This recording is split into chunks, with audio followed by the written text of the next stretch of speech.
एक समय की बात है, एक जीव जो पानी के नीचे के साम्राज्य में मैत्रीपूर्ण और साहसी समुद्री जीवों का एक समूह रहता था जिसे जल पेरिस कहा जाता था। इन रहस्यमय प्राणियों के पास पानी को नियंत्रित करने की शक्ति थी और इनका समुद्री दुनिया से गहरा संबंध था। इस जादुई पानी के नीचे के क्षेत्र में आर्या नाम की एक जल परी अपनी असाधारण शक्तियों और असाधारण जिज्ञासा के साथ खड़ी थी। आर्या को अन्वेषण के प्रति उसके प्रेम और विशाल महासागर में छिपे खजाने को उजागर करने की गहरी इच्छा के लिए जाना जाता था। एक दिन मूंगा चट्टान के पास खेलते समय आर्या की नज़र एक प्राचीन मानचित्र पर पड़ी, जिसमें पर्ल ऑफ वंडर्स के नाम से जानी जाने वाली एक प्रसिद्ध कलाकृति का स्थान पता चला। किंवदंती है कि इस मंत्रमुग्ध मोती के पास इसे पाने वाले की एक भी इच्छा पूरी करने की शक्ति थी। संभावनाओं से उत्साहित आर्या ने पर्ल ऑफ वंडर्स को खोजने के लिए अपने जल परी दोस्तों नीला, शिमर और बबल्स के साथ एक रोमांचक साहसिक यात्रा शुरू करने का फैसला किया। साथ में उन्होंने एक सुगठित टीम बनाई, प्रत्येक के पास अद्वितीय क्षमताएं थीं जो उन्हें रास्ते में आने वाली बाधाओं को दूर करने में मदद करेंगी। उनकी यात्रा उन्हें रहस्यमय पानी के नीचे की गुफाओं, जीवंत मूंगा उद्यानों और खतरनाक समुद्री धाराओं के माध्यम से ले गई। उन्हें विभिन्न चुनौतियों का सामना करना पड़ा, लेकिन उनका दृढ़ संकल्प और टीम वर्क प्रबल रहा। रास्ते में उनकी दोस्ती टिको, बुद्धिमान समुद्री कछुए और फिनले, शरारती डॉल्फिन जैसे आकर्षक समुद्री जीवों से हुई।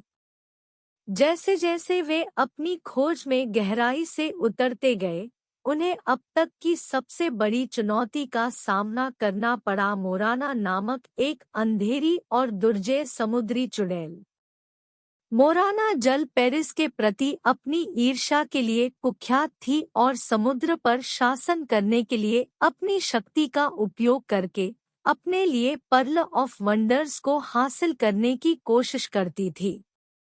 एक महाकाव्य मुकाबले में आर्या और उसके दोस्तों ने मोराना और उसके गुर्गों के खिलाफ बहादुरी से लड़ाई लड़ी और उसके काले जादू का मुकाबला करने के लिए अपनी अद्वितीय क्षमताओं का उपयोग किया।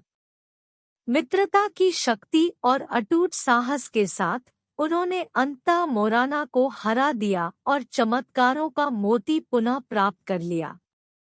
मोती अपने पास होने के कारण आर्या और उसके दोस्तों को एक दुविधा का सामना करना पड़ा। उनके पास इच्छा करने का मौका था, लेकिन उन्हें एहसास हुआ कि सच्ची शक्ति निस्वार्थता और दूसरों की भलाई के लिए मोती के जादू का उपयोग करने में निहित है। साथ में उन्होंने प्रवाल भित्तियों के स्वास्थ्य को बहाल करने और आने वाली पीढ़ियों के लिए उनके पानी के नीचे की दुनिया की सुंदरता को संरक्षित करने की हार्दिक इच्छा जताई। उनके निस्वार्थ कार्य की खबर पूरे समुद्र में फैल गई, जिससे उन्हें दूर दूर तक समुद्री जीवों की प्रशंसा और कृतज्ञता प्राप्त हुई। आर्या और उसके दोस्त प्रसिद्ध नायक बन गए, जिन्होंने अन्य जल पेरिस और समुद्री जीवों को अपने समुद्री घर की रक्षा करने और उसे संजोने के लिए प्रेरित किया।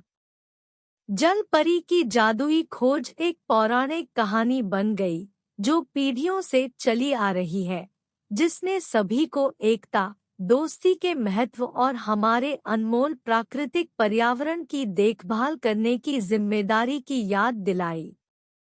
और इसलिए आर्या, नीला, शिमर और बबल्स ने अपने साहसिक कार्य जारी रखे, हमेशा के लिए समुद्र की रक्षा की और यह सुनिश्चित किया कि जल पेरिस की भावना जीवित रहे, जिससे सभी के आनंद लेने के लिए आश्चर्य और जादू की विरासत तैयार हो सके।